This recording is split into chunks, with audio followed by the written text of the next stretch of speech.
Hey, it's Chief Bonnie with Board Games, and this is a continuing episode of my Avalon Hill interviews. What is that? Well, Avalon Hill's a game company, and it went out of business in '98.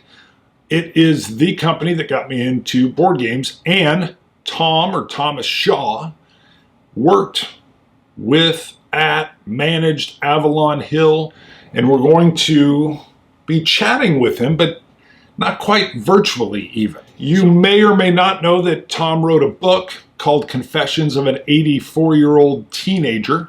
Well, Tom is now 90, so he's still plugging away. You may or may not know that he actually begins The General, was the managing editor, wrote ad copy for it, put ads, wrote ads in it, put it together. This one, not. My oldest episode is May, June of '75, although we still got crediting here as, I think, managing editor, assistant editor. Don Greenwood had taken over by this time. Some of you may or may not know that before Tom ever worked for Avalon Hill, he designed football strategy and then baseball strategy. This actually brought him to the attention of Charles Roberts, who owned or created Avalon Hill at the time, and Tom was brought on as a designer, and then it grows out of there. So I reached out to Tom, got a hold of him, asked him if he would be willing to come on and do a live show. Tom said even with his hearing aids, he just can't hear good enough to engage in an active interview. Not even good enough to do it over the phone. I really was excited to talk to Tom. And what we worked out was I would ask a series, turned out to be 20 questions with a few sneaks in there. 20 questions, he would answer those, and I would do his interview in this format.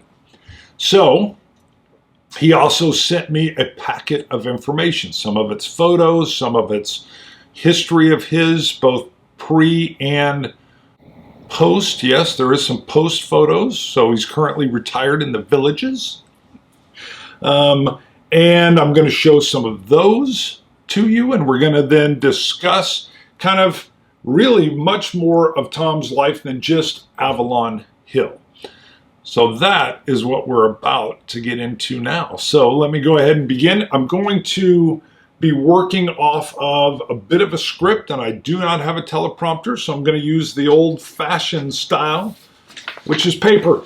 You will see me looking at some paper because I've kind of organized the script, organized where my questions for him will come into that script and his answers, and then a lot of the documentation that he's provided as well. And I will facilitate that with some photos and little things that'll pop up on the screen here as we go. So other than the wild intro that I've given you on Tom already, if someone said, hey, you got to describe Tom in one word, I would say gamer. But it's not. I went and looked this up to make sure I had it right, because I had a secondary definition of gamer in my mind, and sure enough, there was a secondary definition that fit that. So primary definition is like a video gamer, or just someone that is playing board games or video games or turns things into games. But there was a secondary definition, and it even had in parentheses, primarily in athletic sports. And it is the term of someone that gives their all, that they're fully immersed into, again, they kind of said the sport, but into the game and goes all in. And it kind of had that competitive element to it. And that, if I had to describe Tom in one word, it would be gamer. And I believe that you will see when we're done with this episode that it was that constant approach that will take Tom all the way through Baltimore 1944. He actually mentions it's summer of 94, the summer of 44.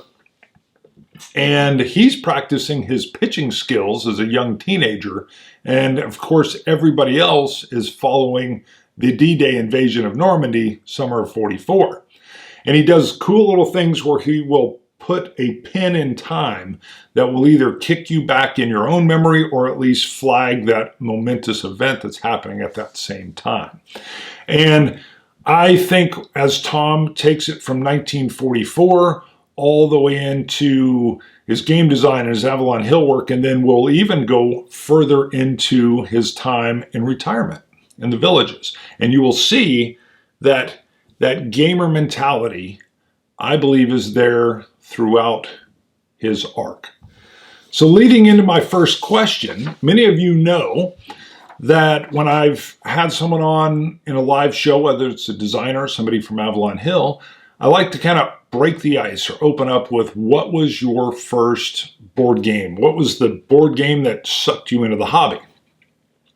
Well, how in the heck was I going to do that with Tom Shaw, who works with Avalon Hill in its infancy and then takes it on to what it is? He's really responsible, in part, not totally, for creating the hobby in many respects with what it is now. But other than baseball, which I recognize is maybe his gateway into gaming, I usually open my interviews asking about the first game that sucked them into the hobby. You, sir, built the hobby, but did your family play card games or tabletop games growing up? I can remember myself sitting around the table in Iowa at a family reunion, and everybody, they'd broken out the card tables and they're playing trick-taking games. Hearts, spades, oh heck, because you couldn't call it oh hell. I didn't know until I was in the Army it was actually called oh hell. And my dad letting me throw the cards in while we were playing hearts. And so Tom's response, no, my parents nor I was ever into board games. But during early married years, wife Christy, daughter Becky, and son Tommy played basic card games. I was not really, quote, sucked into the hobby, end quote. My involvement occurred initially due to odd circumstances, which will be explained later in my answers from Tom. So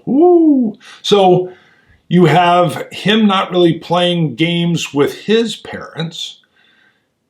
And again, I'm going to roll back to, I think you're going to see baseball was his mode into the gameplay. But it does resurface with his own family.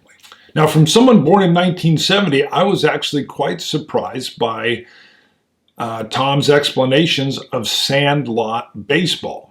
Now, Confessions of an 84-year-old Teenager will really spend quite a lot of time on his love of baseball, his love of sport even. But I didn't realize that sandlot baseball was huge. It was even it was semi-pro. You could get paid to play baseball. You were on teams that were funded by businesses. Matter of fact, Avalon Hill, of course, because of Tom and Eric Dott, who we'll talk about a little bit later, the owner of Avalon Hill and Monarch, funded an Avalon Hill baseball team. Now, back to Sandlot. And let me go right to a question, because professional baseball had been integrated. There was a point where African Americans couldn't play professional baseball. They had their own colored league. And in comes Jackie Robinson, and baseball starts to get integrated. And I had a question for Tom, because he explains in the book that sandlot baseball was integrated in the fact that there were teams that were African American, but that the teams at that point in time, when he was managing a sandlot team, themselves were not integrated. So you would have a African American team, and they would play another African American team or a white team, but the teams themselves were not integrated, leading me to yet another question. In Baltimore, you played in several semi-pro sandlot teams, baseball leagues. In 1963, You were the first manager to integrate African-American players Curtis Crawley and Andy Lockett onto a Sandlot baseball team. What were race relations like circa Baltimore 1963 when that integration happened? Now, I thought this would be a great question with really kind of what's going on now and just highlighting the point that 1963 Baltimore, Tom is a manager of a semi-pro Sandlot team, is the first manager to then, as I said, integrate the team. So Tom's answer, as pretty much a southern city, Baltimore did have race problems, exasperated by the fires and looting after Martin Luther King's assassination. He points out that his office at the time was just 3 blocks from the major fires and the rioting that was going on after Dr. Martin Luther King's assassination. So he doesn't go in any further with his particular answer to that question, but I think that tells you kind of almost everything you need to know. That you've got 1963, you've got as pretty much a southern city, so you can just feel and understand all those tensions that would be going on in Baltimore.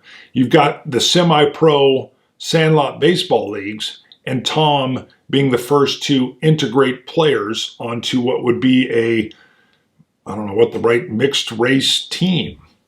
And I was like, wow. So you can see kind of a little bit who Tom is right there. Now, prior to Avalon Hill, and really even prior to this 1963 Sandlot baseball, but I wanted to stay on that baseball track, Tom was drafted. He was drafted because Korea was going on in 1951, and he ends up, so he's drafted, and he ends up working in rocketry. Leads to a great question. On November 19th, 1951, you were drafted into the United States Army during the Korean War. That's early in the Korean War. After basic training, you end up in an electronics school at the Redstone Arsenal, where at the time captured Wernher von Braun.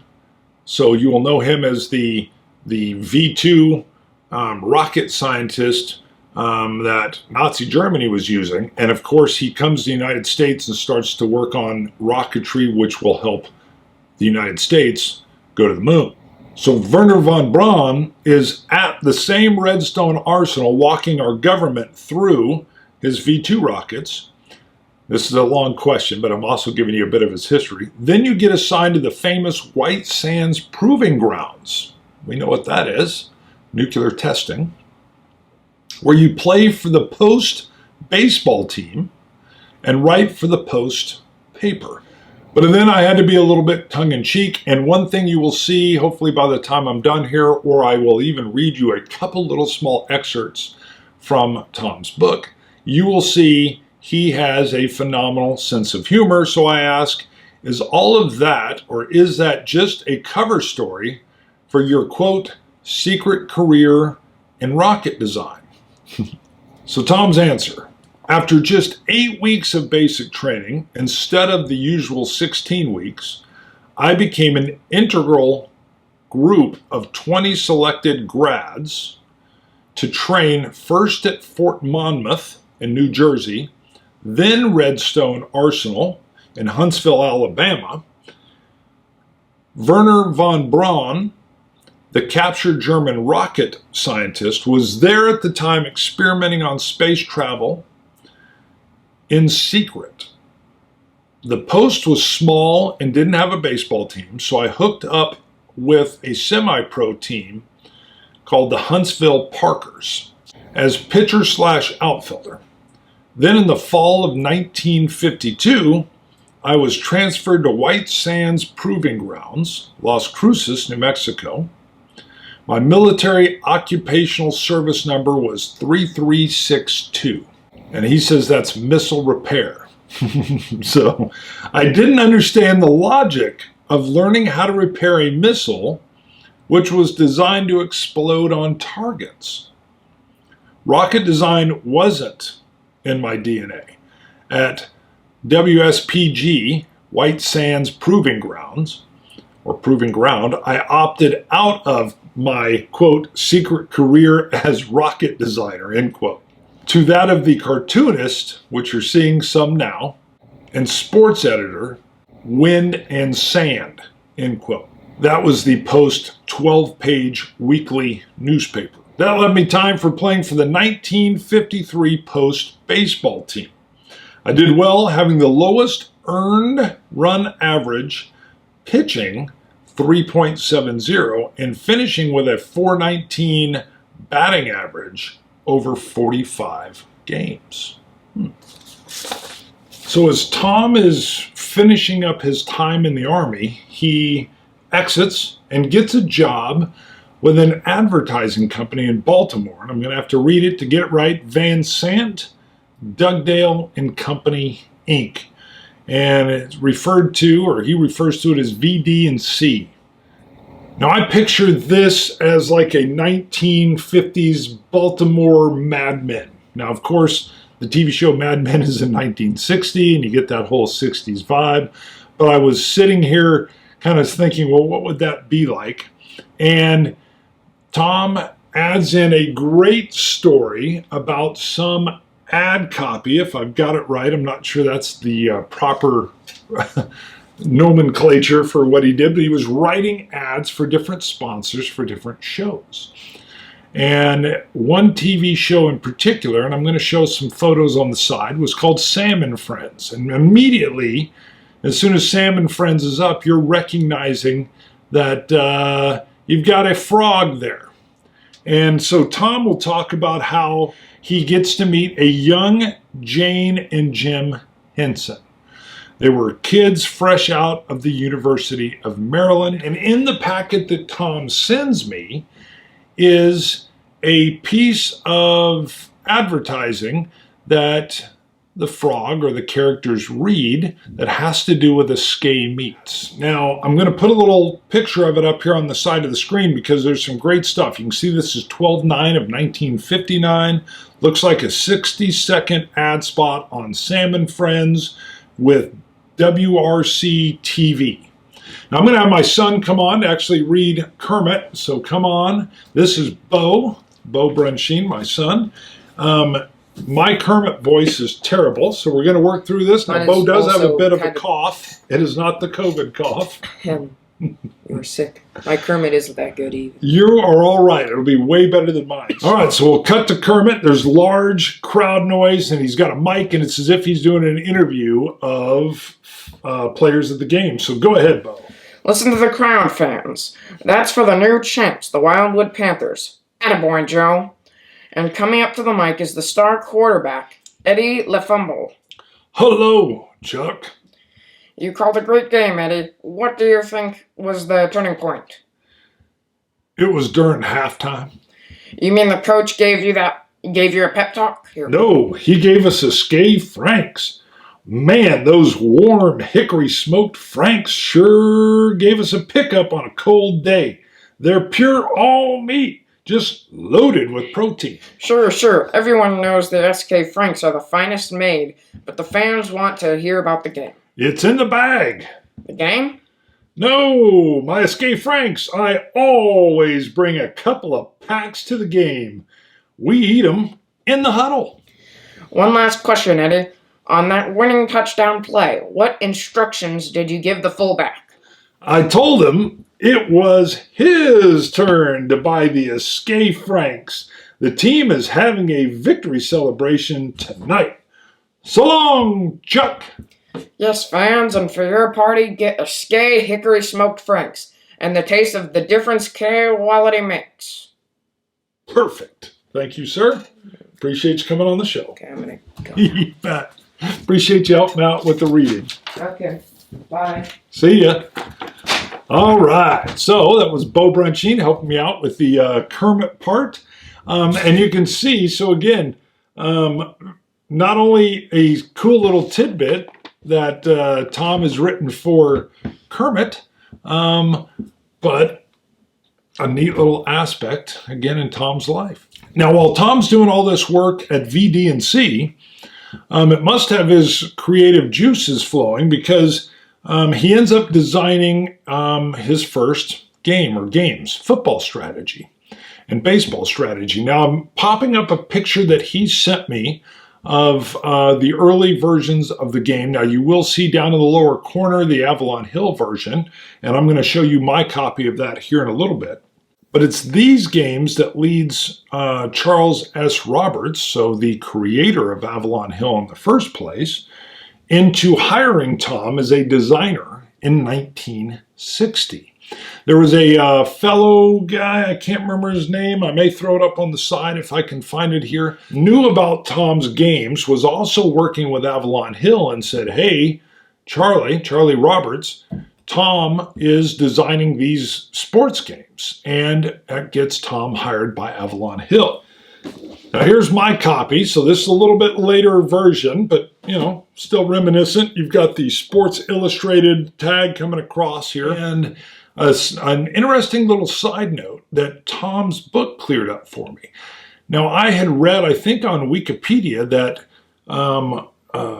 Charles Roberts and Tom went to high school together and were friends.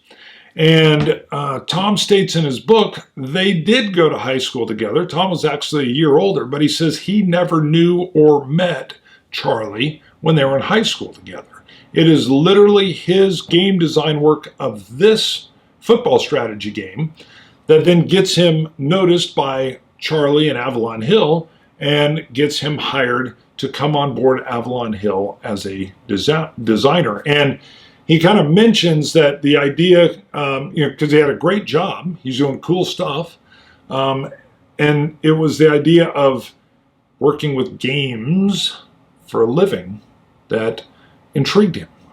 So I asked Tom, talking to Mark Herman, of course, designer, we've had him on the show. He talked about his Victory Games work that he did as a subsidiary of Avalon Hill. He said you were unbeatable when it came to your game of football strategy, which you designed and self-produced. How did you come up with the idea for the game, and once released, were you ever beaten? By the way, he, meaning Tom, says you ran down a home run hit of his in the SPI versus Avalon Hill softball days, and that you are fast as greased lightning. So Tom answers, during football season and beyond, I spent 4 hours every Saturday and Sunday playing touch football. During a stretch of 3 consecutive weekends, we didn't play because the weather was so bad. I would imagine Baltimore, you get some bad weather. I was pissed. If I couldn't play outside, why not play inside?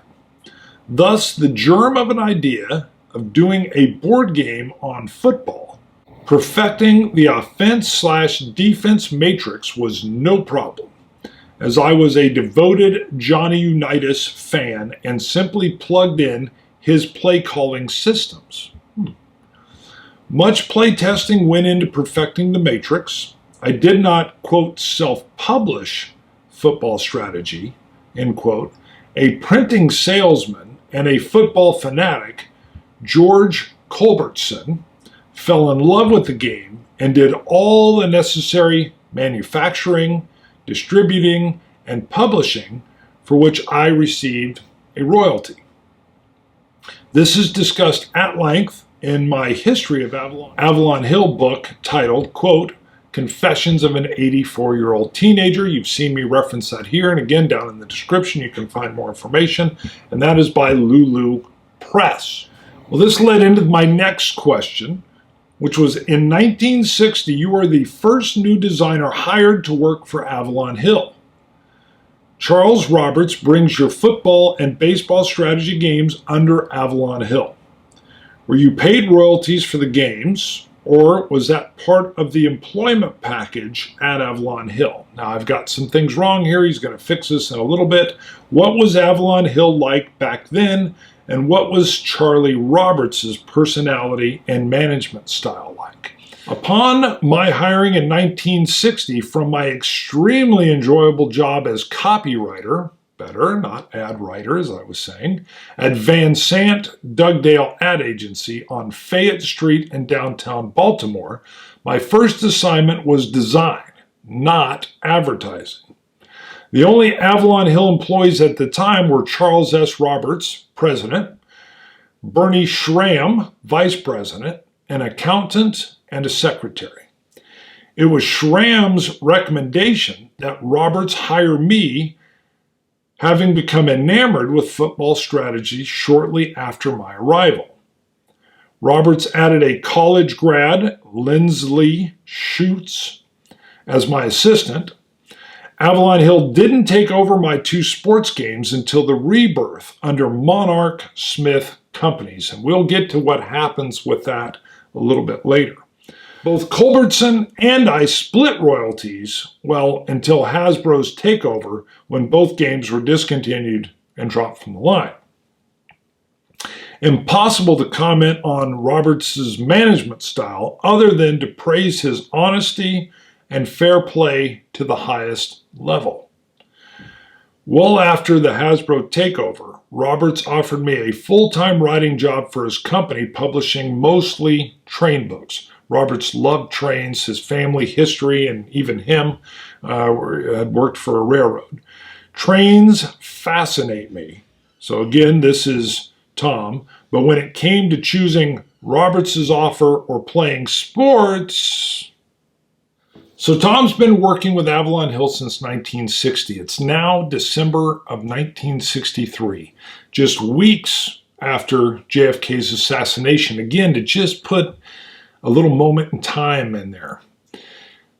Avalon Hill's having some cash flow problems. They owe money to Monarch, who's their paper printer, and to J.E. Smith and Company, their box maker.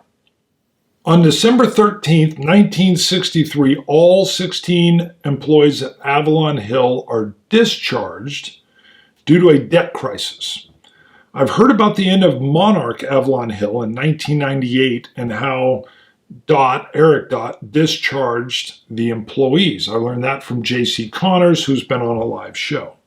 Can you provide details on how this happened with Charles Roberts in 1963? So Tom says, Friday, December 13th, 1963 was Roberts' chosen quitting date as a bit of gallows humor. I do not know the specifics of the discharge of employees other than to say Roberts gave them a fair severance package. As to Dot's discharge of employees in 1998, I have no idea how it was handled. And I knew Tom was gone by then. That was me more wanting to kind of compare and contrast the two terminations per se. Only Don Greenwood knows, and he has been closed mouth regarding it. Now, Don Greenwood, and Tom's told me this multiple times as we conversed with me setting up this interview style process. He kept telling me, you need to talk to Don Greenwood. Don Greenwood was really the heart and soul of Avalon Hill and more influential than me. And I said, great, and I would love to talk to Don. Don, if you watch this, I don't know if you will or not, but if you do, I would love to talk to you. But I told Tom I would love to talk to Don, but I also want to make sure I'm ready, and hopefully he'll accept. So I haven't pushed or even reached out to Don yet. I do intend to, because it would be great, but I don't want to blow the, well, I don't want to get a no. And I don't think Don will let me ask twice, or if I do, it would not be the same, or it would be the same answer. It would not change probably. So I'm hoping that when I ask, there's enough of a body of work about here that 1, Don knows what I'm doing. 2, he knows that I actually care about Avalon Hill and why. And 3, he's willing to put his thoughts on YouTube or on video. We'll see. We'll see. But that is a plan, both to Tom and to everybody watching this. I know exactly who Don Greenwood is, and I would love to have him on the show, and hopefully someday, yes. Actually, I hope Tom will like this format and say that it was good, and maybe he'll talk to Don. Maybe Tom, maybe. Now, obviously, we're at this bankrupt point of Avalon Hill, and I think there's a lot of folks out there, and I'm sure there's a lot that do know this, but there's a lot that don't know there was this, like, shift between Charles S. Roberts and what Avalon Hill was to the new Avalon Hill. And the fact that Tom is instrumental in taking what was Avalon Hill going bankrupt and making sure that it doesn't close down forever. Matter of fact, a quote from Tom's book, again, Confessions of an 84-year-old Teenager, says, quote, "We came within a whisper of closing our doors forever," end quote, meaning Avalon Hill. Now that will lead me to questions 8 and 9, and then I'll even fill in some other things here. So my question to Tom was, I know you went to the creditors of Avalon Hill, Monarch Services and J.E. Smith Box Company, with your customer address file and convinced them to save Avalon Hill. Was this touch and go? How did you make the pitch? And was there any bitterness from Mr. Roberts when Monarch and J.E. Smith took over the company? So I was just curious, what's the feeling there? So Tom's response, "Here I am out of a job. Although I could have gone back to my old advertising job at Van Sant Dugdale, I had faith in the, quote, real life, end quote, concept of board games. During the transition period between major creditors, Monarch Services and J.E. Smith, Monarch's Eric Dott had already rifled through the files of testimonial letters. I came to Dott on my own after Smith showed no interest. He would phone me in the middle of the night, 3 a.m., 4 a.m., 5 a.m. for information. Neither Roberts or Schramm were interested. There was no one else qualified. I was it. Over coffee and donuts at a 29th Street deli, I convinced Dott to take a chance. Thus was born the Monarch/Smith partnership, with Dott as president. Monarch was to do the printing on his modest 4-color press at 210 West 28th Street near Johns Hopkins University. Smith was to provide boards, boxes, and assembly at their South Baltimore plant. When so informed of my involvement, Roberts wished me well, but thought it a big mistake, and the Monarch-Smith involvement would only last about 6 months when all debts would be resolved. That was interesting. So Roberts gets a hold of Tom and says, hey, I wish you the best, but big mistake. As soon as Dott and J.E. Smith got back their 6 months cash that they were out, they're going to shut this bad boy down. Now, as we know, does not happen. So very interesting. And the little tidbit in there is Tom had talked, and again, I'm going to reference back to his book, and again, you got to read it for all the full information, but he's got these references in there that as questions on errata or whatever would come in about games, Roberts and the crew and Tom were, of course, holding on to those correspondence and building up a customer list.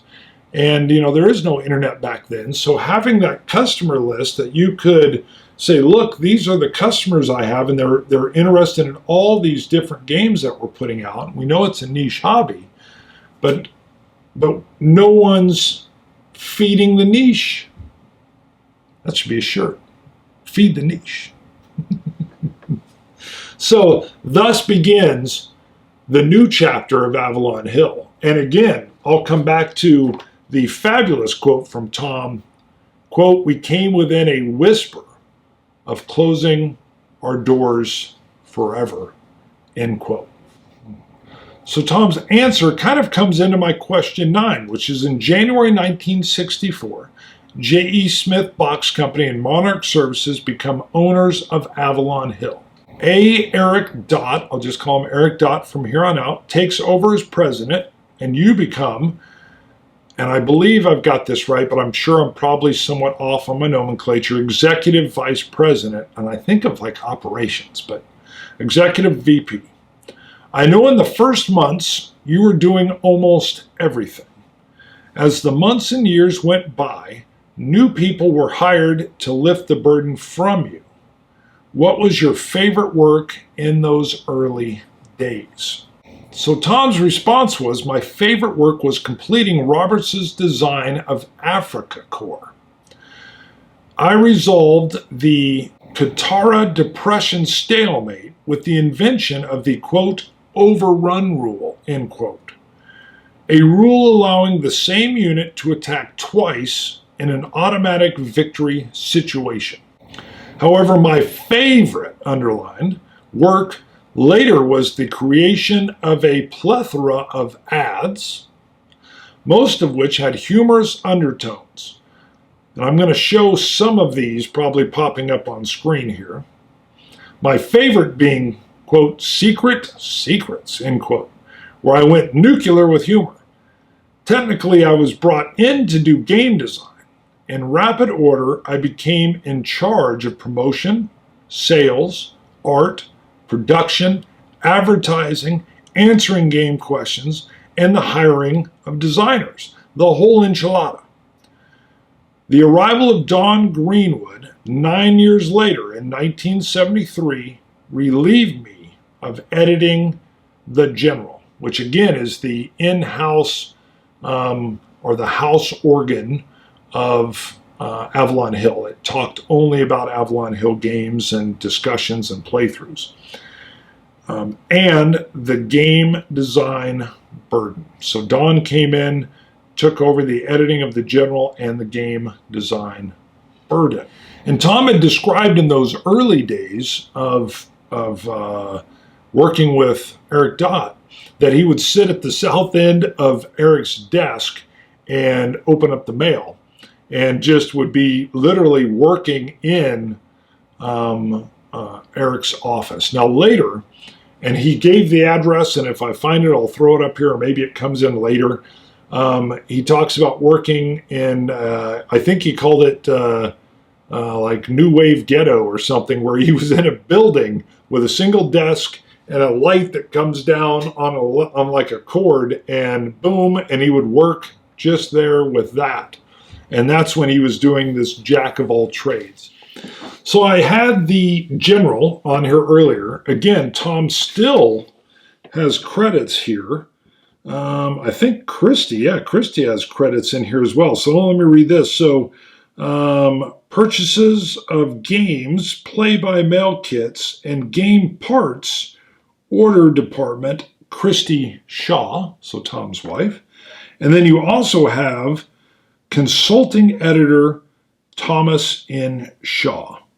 And then Don Greenwood is putting this out, and this is again the May-June 1975, Volume 12, Number 1. That's as far back as I have in my collection. I don't have some of the older ones. Now I'm putting up on the side a photocopy of the very first issue that Tom sent me.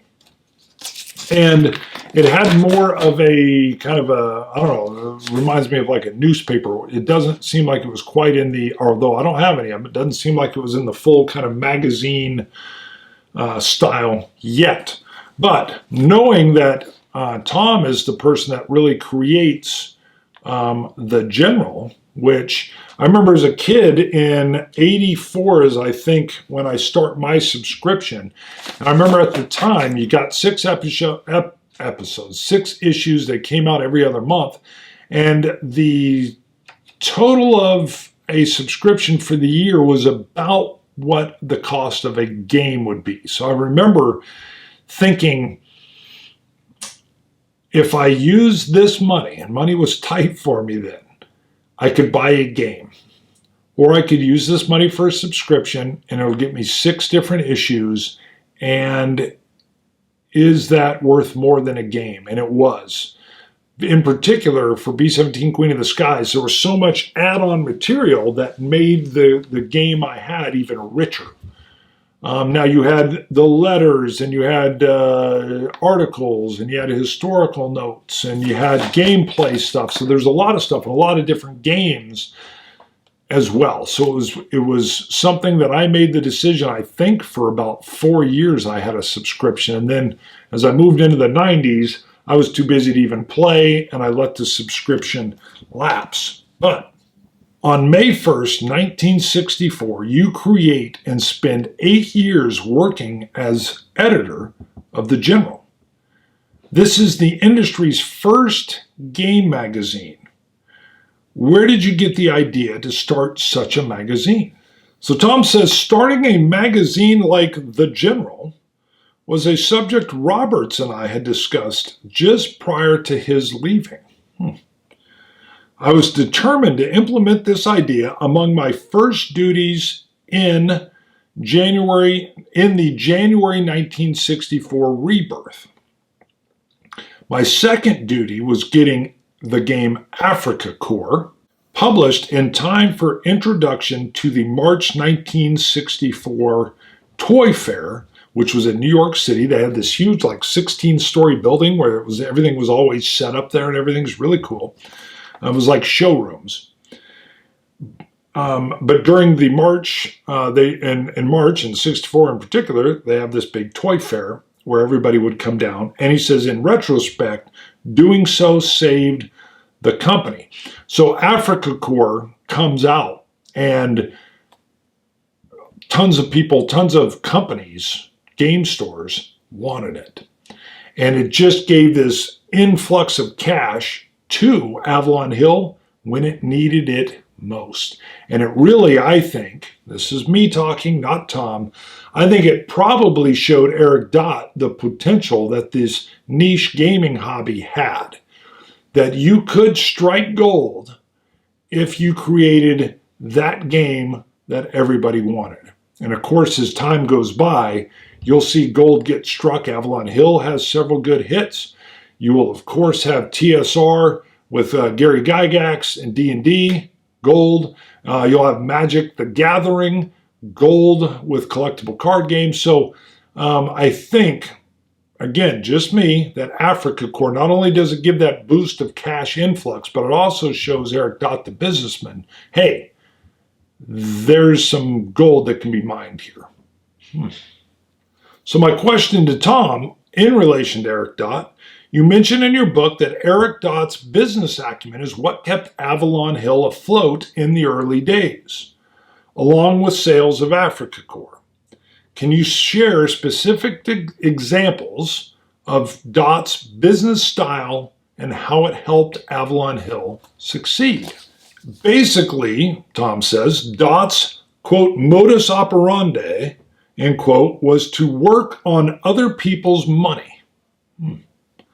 For instance, at one point early on, Dott convinced a venture partner to invest cash into the Monarch Services operation of Avalon Hill. So Tom is really right there at the saving of Avalon Hill, of its creation, of its Phoenix rebirth into something much bigger with a much longer staying power. And Avalon Hill becomes the premier board game company. I mean, and to this day, when I talk to people, or as I do this Avalon Hill series, I get phenomenal comments because these were the gateway games for the gamers of that era, 60s, 70s, 80s, into the 90s. And it spawned so much gameplay that exists to this day. So, Tom, for that, thank you very much. And thank you, Eric Dott. And many of the people that I'll get to at the end. At the very end, my questions deal with a lot of individuals by name where I asked Tom to just comment. He adds in names that I didn't have. So we'll get to that near the end as well.